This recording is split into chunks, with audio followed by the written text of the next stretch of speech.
Part 1. The meaning of right concentration. Have you ever wondered why peace feels so fragile? Why even when life seems calm, a single thought can stir a storm inside?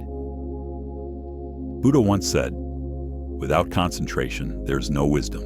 Without wisdom, there is no concentration." Tonight, we enter the final step of the Noble Eightfold Path, right concentration. But what does it truly mean? It's not about mystical visions or escaping the world. It's about stillness, the kind that doesn't depend on silence around you, but on silence within you. Right concentration is not about sitting in a cave or stopping your thoughts. It's about training the mind to stand still in the middle of everything, to be awake, clear, and kind, no matter what rises or falls.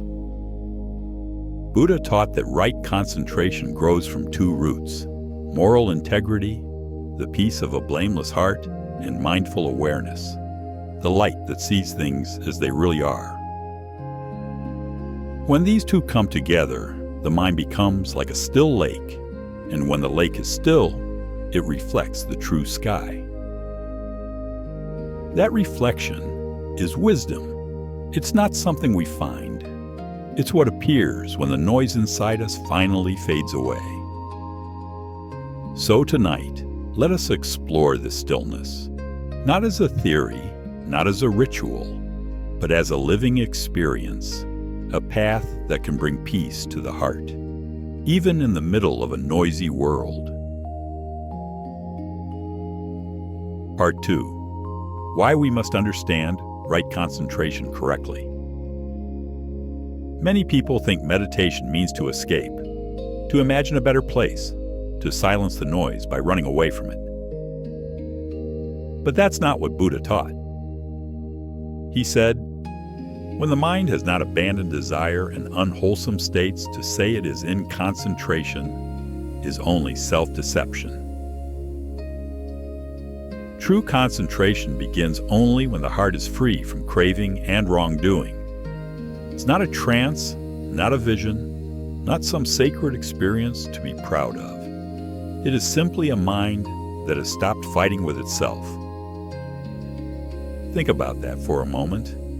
We spend so much of our life trying to feel good, but rarely do we learn how to be still. We chase comfort, we seek distraction, and when the mind feels restless, we call it stress, anxiety, or loneliness. But those feelings aren't enemies. They are signals, showing us where the mind is still caught. Buddha taught, right concentration is not escaping reality. It is seeing reality clearly without distortion. When the mind is calm, perception becomes honest. We see joy as joy, pain as pain. Nothing added, nothing taken away. That clarity itself is healing. It's not about entering a magical state. It's about ending the conflict between what is happening and what we wish were happening. And from that acceptance, peace quietly appears, not because we forced it, but because we stopped resisting life. Right concentration is the art of being fully present, not floating above reality, but standing right in the middle of it, with a mind that sees clearly and a heart that does not tremble. Part 3. The Four Noble Concentrations. Imagine the mind as a mountain.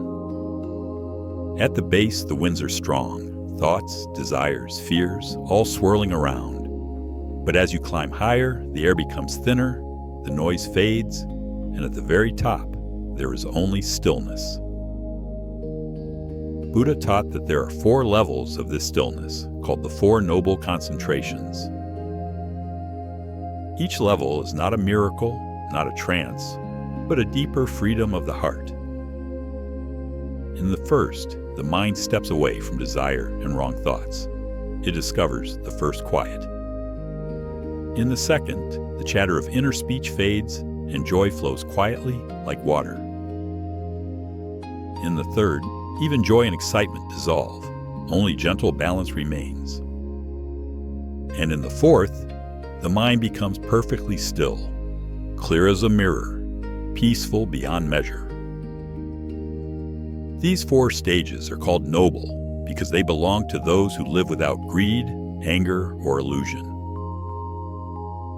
They are the essence of right concentration, different from what Buddha called wrong concentration, the kind born from desire, imagination, or blind faith. Each noble concentration opens the door to a higher understanding, to a greater purity of heart, and each is linked to one of the 4 stages of enlightenment. So this is not a climb into mystery, but a journey back home, from noise to silence, from confusion to clarity, from restlessness to peace. Part 4. The first noble concentration. Before peace becomes deep, it must first become simple. Buddha taught, the first concentration arises when the mind is free from desire and unwholesome states. In this first awakening, the heart learns what it means to be clean, not pure in a holy way, but pure in the way sunlight clears a misty morning. Here, the mind finally lets go of the cravings that once pulled it in every direction. The anger that burned, the jealousy that hurt, the endless wanting that kept whispering, "I need more." When these fires grow cold, something beautiful appears, a quiet joy, light and effortless. Buddha said, "Those who have not left desire and harmful states, though they may sit still for a long time, are only in false concentration." That means stillness is not about posture, but about the absence of struggle. You can sit perfectly still, but if your mind is still chasing what it wants, you are only still on the outside. True stillness begins the moment you stop feeding what disturbs you. Imagine a room that has not been cleaned for years, every corner covered in dust. You sweep once, it looks better. You sweep again, light comes in. The first noble concentration is that room, finally swept clean. In this clarity, you begin to see your mind, not as something broken, but as something that was always whole underneath the noise. This is the beginning of real peace, not the peace that depends on silence outside, but the peace that remains even when the world is loud. Those who reach this state are called stream enterers. They have stepped into the current of freedom. They still live in the world, but no longer belong to its chaos. They have not escaped life. They have simply stopped fighting it. And in that surrender, they have begun to live, truly live. Part 5. The second noble concentration. If the first concentration is like cleaning a dusty room, the second is like sitting in that room after the dust is settled. No effort, no struggle, only quiet warmth, like the soft sun on your skin after a long winter. Buddha taught, in the second concentration, thought and evaluation fade away, and joy arises from inner stillness. This is the moment when thinking, even gentle thinking, dissolves. The mind no longer talks to itself. It simply rests, as if it finally trusts the silence. There is still awareness, but it is pure, like listening to the world breathe without adding a single word. Buddha taught, true concentration is a mind unmoved by pleasure or pain. It remains peaceful in all feelings. That means peace here does not come from what happens outside, but from what no longer happens inside. The mind has stopped chasing pleasure, and it no longer runs from discomfort. It stands quietly between both, as steady as a mountain in the wind. In this stillness, joy becomes softer, not the excitement of discovery, but the gentle contentment of being. Those who reach this state are called once returners. They have nearly ended anger and desire. Their peace is not fragile anymore. It breathes naturally, like a calm sea under morning light. And perhaps this is the first time they realize peace was never something to find. It was what remained when they stopped searching. Part 6. The Third Noble Concentration. There is a silence, deeper than quiet. A stillness that doesn't need effort, because there is nothing left to quiet. Buddha taught, in the third concentration, both thought and emotion cease. The mind abides in pure equanimity, neither joy nor sorrow. Here, the heart lets go even of happiness, not out of loss, but out of understanding. It realizes that chasing joy is just another form of restlessness, so it stops running and stands completely still. Imagine the full moon on a calm night. It shines quietly, no heat, no noise, just soft light filling the dark. That is the mind in the third noble concentration. It doesn't try to be peaceful, it simply is. Buddha taught that this is the state of non-doing, a mind that no longer strives, no longer measures, no longer reaches for anything. In the first two stages, peace was something we practiced. Here, peace practices itself. There is no joy to hold, no pain to resist, no story to tell, just awareness, quiet, open, infinite. Those who reach this level are called non-returners. Their hearts no longer belong to the world of craving. They live among people, but their inner sky is untouched by clouds. This is the peace that cannot be disturbed, the balance that remains when nothing inside pulls you in any direction. And perhaps this is the beginning of true freedom, not freedom from life, but freedom in life. Part 7. The Fourth Noble Concentration.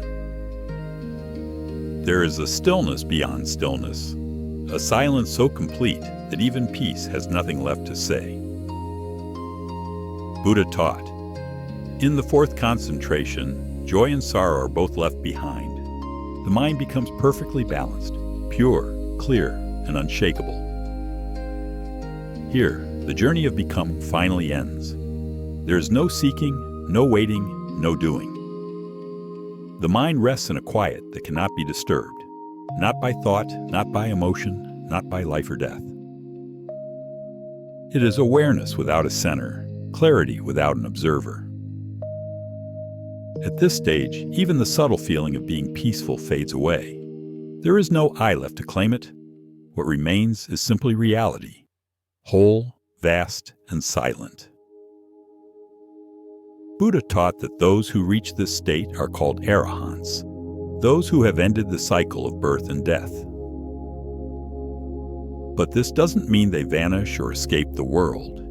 It means they no longer suffer within it. They have mastered birth, aging, sickness, and death, not because they stopped living, but because they stopped clinging. Think of a lamp that goes out, not because the wind blows, not because a hand puts it out, but simply because the oil is gone. That is the peace of an awakened heart, a flame that has completed its purpose. Nothing to hold, nothing to fear, nothing to lose.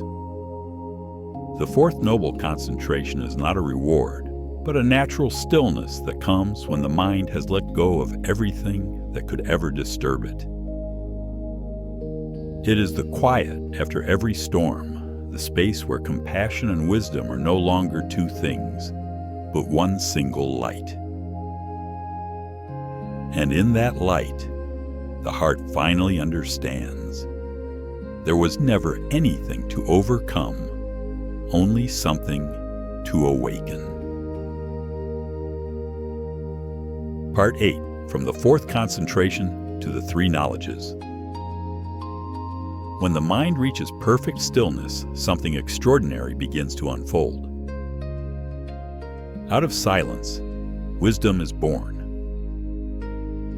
Buddha taught that from the fourth concentration arise three kinds of deep understanding, the three knowledges, or three clear visions. The first is the divine eye, the clear seeing of how all things come and go, how every moment is born, changes, and passes away.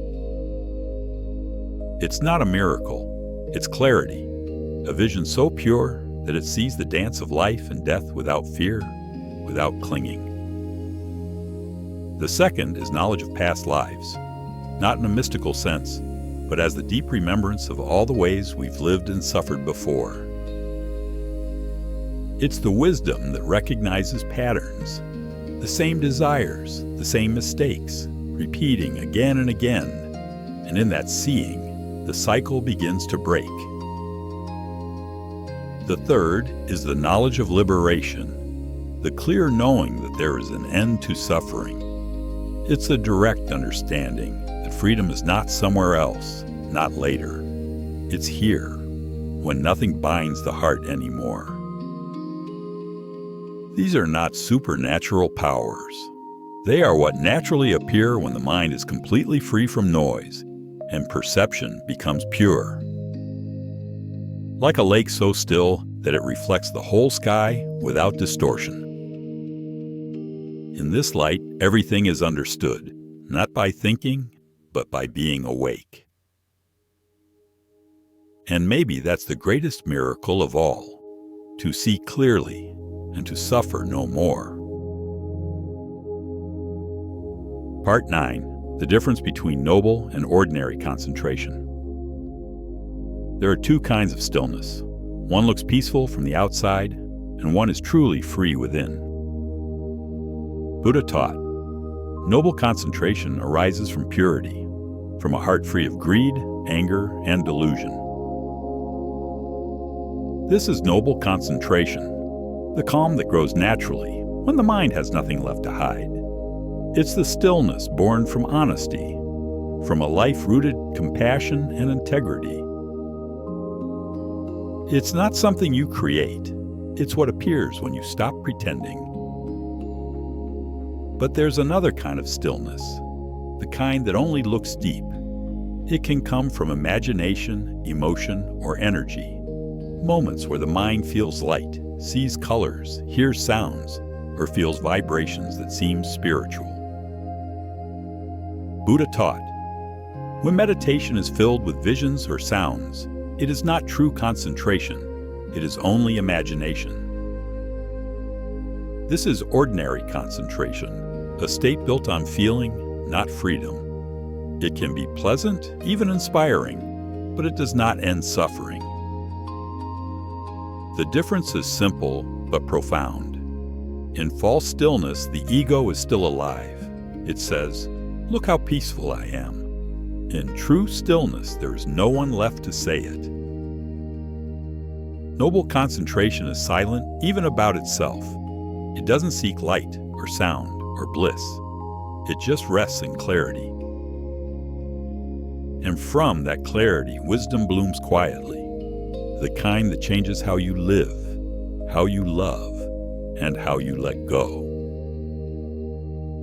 Because the goal of meditation is not to feel something extraordinary, but to live with extraordinary peace. Part 10. Practicing concentration in daily life. You don't need a cave to be still. You don't need to leave the world to find peace. Buddha taught, true concentration is not about where you sit, it's about how you live. Right concentration is not something distant or sacred. It's a way of being awake in the middle of ordinary life. When you drive, drive completely. Feel the movement of the car, the space of the road. No rushing, no anger, just awareness flowing with every turn. When you talk with someone, listen as if you've never heard them before. Not to answer, not to correct, but simply to understand. That moment of deep listening is concentration. because the mind is fully here. And when loneliness visits, as it does for all of us, don't run from it. Sit quietly, breathe, feel the body rise and fall. You'll notice that beneath the ache of being alone, there is still something unmoving, a calm center that never leaves you. This is the same peace the Buddha discovered not far away, but within every mindful breath. So don't wait for perfect conditions to practice. Bring meditation into the traffic, into your conversations, into the silence before sleep. Right concentration is not about escaping life. It's about living it with a steady heart and a clear mind. When you can do that, even for a few breaths, you are already walking the same path as the awakened ones. Part 11. The Stillness Beyond Words. All along this journey, we've walked through 4 steps of silence, each one deeper, each one clearer. From the first letting go of desire, to the final quiet where even joy dissolves, each concentration has led us closer to the heart's natural peace. Buddha taught, right concentration is not to escape suffering, but to see it clearly and be free from it. Because the purpose of stillness is not to hide from pain, but to understand it so completely that it loses its power. When the mind no longer fights what is, peace arises by itself. It doesn't have to be invited. It's what remains when everything false has fallen away. So wherever you are, in joy or in loss, in noise or in quiet, remember, stillness is not a place you go. It's what you are when the mind stops running. And when the mind is still, wisdom shines naturally. That stillness is the true home of peace.